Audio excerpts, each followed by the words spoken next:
Hey, what's going on, guys? It's the Crypto Siege with another day in the crazy life that is the digital asset space. Good morning. Happy Monday to you. Yeah, a new setup. I'm actually had to head to a different room in the house. So hopefully the audio and the sound is good. Hope everything is well. Hope you guys had a great 4th of July weekend. And wow, really, the market, I don't even know. Like VeChain is doing some crazy stuff. Good morning to all the people out there in the podcast world. I appreciate you hanging out with us every single morning. But yeah, so I don't know. VeChain's doing his thing. Cool. 1 cent, 1.5 cents. Cool. XRP is still in the 17-cent range, it looks like. And Bitcoin is still in the 9,000 range, it looks like. So I'm going to share some interesting tweet from Michael at Val Links, at Val5Links, who's been doing this thing as usual. We're going to talk a little bit about the CBDC. Anders Lundenberg, I tell you, I like the guy. He's a sharp guy. Where is it? There it is. Anders Lundenberg. We're going to share that as well. And Mickey B. Fresh going to share a little bit about the deep diver himself. So, guys, listen, this is your XRP Ripple daily news in around 0 to 10 minutes. So let's do this. So Michael, and just guys, you got to follow him if you want to level up your XRP IQ. You certainly want to follow Michael at Val5Links, LINX, on Twitter for sure. So I'd argue, he says, that the central bank digital currency is one of the most important trends for the future. And I think he's quoting a guy from this article from Visa. I'd argue that the central bank digital currency is one of the most important trends for the future of money and payments over the next decade. Regardless of anyone's personal views of whether it's good or bad. So he is quoting the guy from this article here. And this is on Cointelegraph. And it's Amelia David is the contributing author. Hello, Amelia. Thanks for sharing. CBDC is the most important trend in payments, says Visa crypto chief. I didn't know Visa had a crypto chief. So Visa's head of crypto says CBDC is the most important payment trend in the next decade. Central bank digital currencies, or CBDC, may just be one of the most important trends over the next decade, claims Visa's head of crypto, Kai Sheffield, C-U-I, Sheffield, who runs credit card giant Visa's crypto projects, tweeted, as governments evaluate the CBDC, the path they decide to take will have major implications for privacy, monetary sovereignty, geopolitics, and financial inclusion, as well as global adoption of crypto dollars and Bitcoin, he said. I'd argue that central bank digital currency is one of the most important trends for the future of money and payments over the next decade. Regardless of anyone's personal views or whether it's good or bad, the reality is that global interest in it is not going away. Remember the CBDCs and the importance. Remember Visa, right? I wouldn't say they're exactly a slouch in the payments area, right? In the payments arena. So Sheffield, and they have a crypto guy, like they have a crypto part of their business. Sheffield has been a proponent of CBDC for a while now. In May, Sheffield said central banks are not interested in consumer-facing digital currency solutions. Visa has not been shy about its interest in digital currencies. The company filed a digital currency patent application earlier this year. Central banks have been experimenting with the idea of offering digital currencies themselves. The Bank of Japan announced it would test out the feasibility of a digital yen. to see if it can provide universal access and resilience to those who want to use the virtual currency. Japan is just one of a handful of countries looking at digital currencies. China could be coming out with a digital yuan soon, though no date has been revealed yet. Well, I don't know about that. I would say that they already have theirs out. They just tested it in small areas, right? So China could be coming out with the digital yuan. Okay, I got it. Soon, though, no date has been revealed yet. Well, we all know they got theirs. The DCEP is out, and they're tested in what, 2 or 3 regions there. So they are moving forward. That's why there's kind of been a fire under the feet, if you will, of the regulators here in the States, without question, to move forward, right? We got Mr. Giancarlo, we got Mr. Treat. And by the way, guys, if you didn't check out my video that I did the other day, highlighting the interview that Angie Lau from Forecast News did with David Treat, you definitely go check it out. I believe it was the last one. It's about 30 minutes or so, but it was, I got to tell you, David Treat said some very, very interesting things in that video. I will tell you, and it kind of was like my commentary on the video. I will tell you, although I did play a lot of the video so you guys could hear it, he was talking about a currency. He was talking about a currency, the digital dollar product, and he was talking about, in essence, that dollar becoming a currency, a multifunctional currency. This is what he said, his own words. That, will it replace the dollar right away? No, probably not. But over a period of time, when it catches traction, he said, a currency. And I don't think it's a coincidence that Mr. Giancarlo, again, right? They're co-leads on the digital dollar project. Mr. Giancarlo said XRP. He believes in his experience it's not a security and is more like a currency. So anyway, we're talking CBDCs here. I saw a tweet from Mickey B. Press that I thought was interesting. Let's cover this. Ripple was engaging with central banks about issuing CBDCs on the XRPL ledger back in 2015. 2015. By the way, guys, don't forget to hit the like and subscribe to the channel if you haven't done that yet. We're in a rapid pace to 5,000. We want to get there absolutely as soon as humanly possible. And if you guys want to follow me on Twitter, please do so at crypto_siege, CEEJ.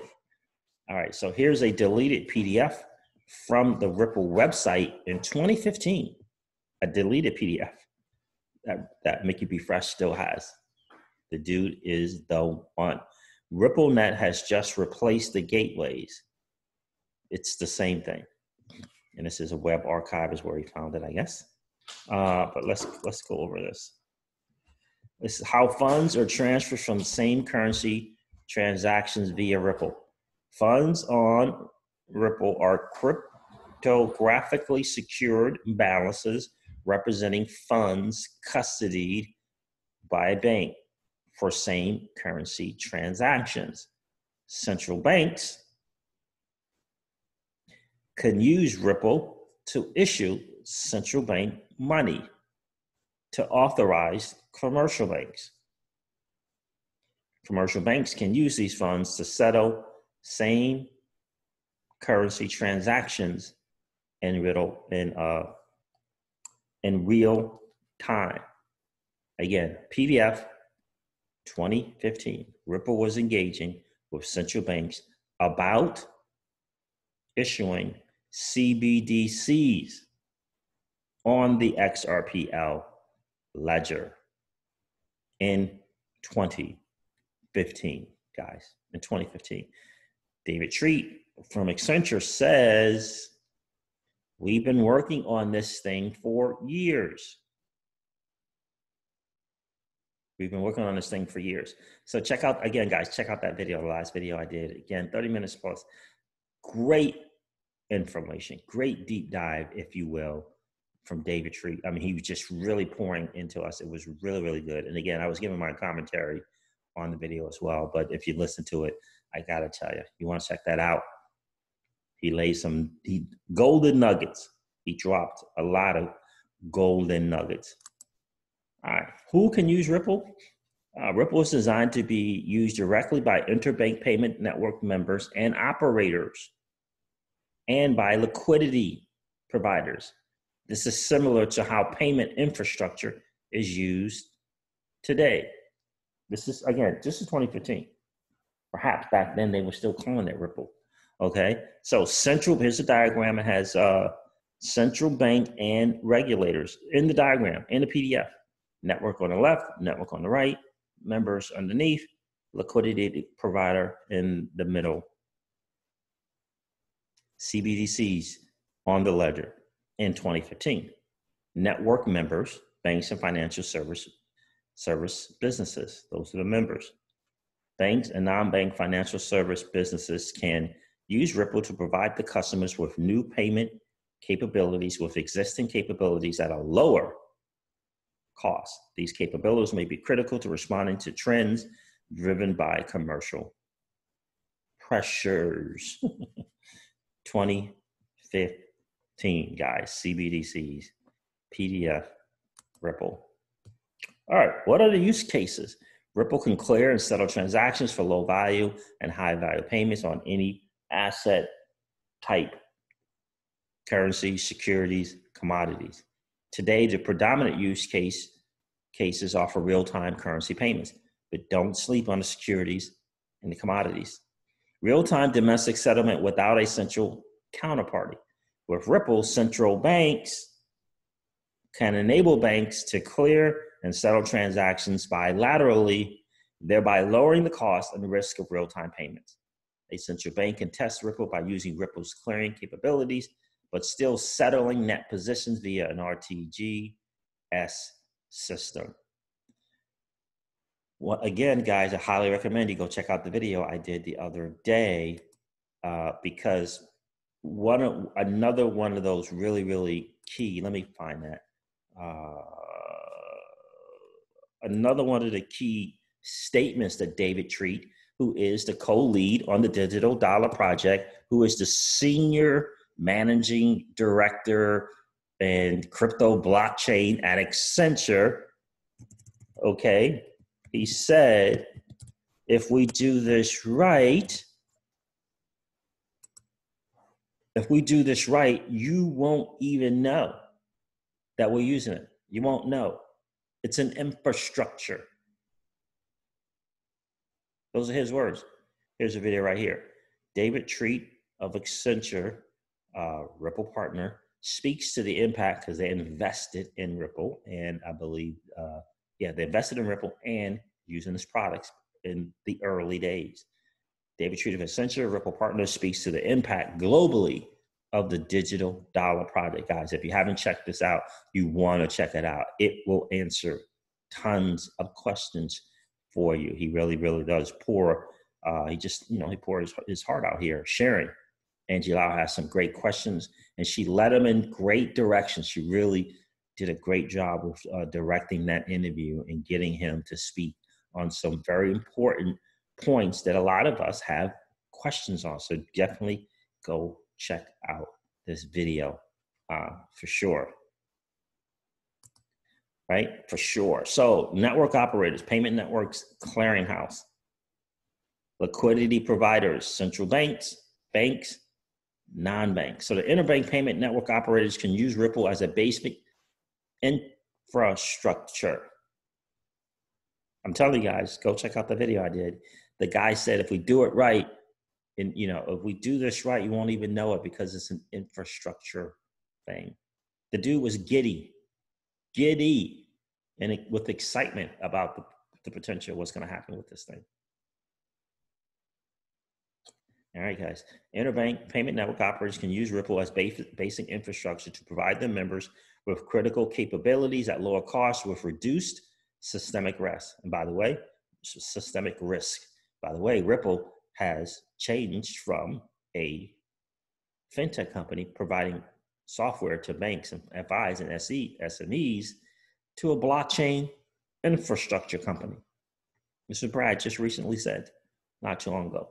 So domestic, 24/7, 365, real-time bilateral clearing and settlement, thereby lowering costs and risks, and high volume and high value payments. Cross-border, another use in addition to above, provide cost-efficient FX and liquidity management capabilities, thereby lowering costs of global reach and real-time payments. The liquidity providers, central banks, non-bank market makers, right? So central banks, and non-bank market makers. Liquidity providers can use Ripple to fund settlement for Ripple transactions. Same currency, central banks can enable commercial banks to exchange reserves in real time on a bilateral basis. Again, 2015, guys, 2015. All right, so central bank digital currencies, Ripple. I think this is a really, really great tweet. Shout out to Victoria. I think someone else shared this the other day on Twitter as well. It is so very, very important. See if you guys catch what Mr. Jeff Bezos of Amazon is saying here. So I'm going to play this for you guys, and hopefully it will work. It's hard to raise money, all right, but watch the stock fall from 113 to 6. I was also watching all of our internal business metrics, number of customers, profit per unit, everything you can imagine, defects, etc. Every single thing about the business was getting better and fast. And so as the stock price was going the wrong way, everything inside the company was going the right way. And we didn't need to go back to the capital markets. We didn't need more money. The only reason, a financial bust like the internet bubble bursting is, makes it really hard to raise money. But, we already had the money we needed. So we just needed to continue to progress. It's not the guys, if you're an XRP hodler, if you're in the digital asset space and you hold the digital asset, that's the question you need to ask yourself. Regardless of the price, whether it's going up or going down, by the way, is the company, is the asset and the people behind the company, is it getting better and faster? Are the fundamentals going down? Are they losing ground in fundamentals? Are they losing partnerships? Are people walking away from them? Are they increasing the number of private virtual Zoom meetings with central banks or not? Regardless of what the price is doing, are they getting better and faster? That's the question we must ask ourselves and not pay attention to the FUD. And I'm going to end this with this from Anders Lundenberg. I don't care about how much hype and hopium this may sound like. I don't care either, Anders. But this statement most likely has to do with Ripple working with all these central banks. This is in 2017. With 2017 now well underway, we remain hard at work, focused on adding exciting new features to the RCL and further improving the performance, stability, and quality of the Rippled open source code base. Most importantly, we remain more committed than ever to the simple goal of making XRP the world reserve digital currency. Watch the video that I did with David Treat from Accenture and the co-lead on the digital dollar project. Listen to his words about a global currency.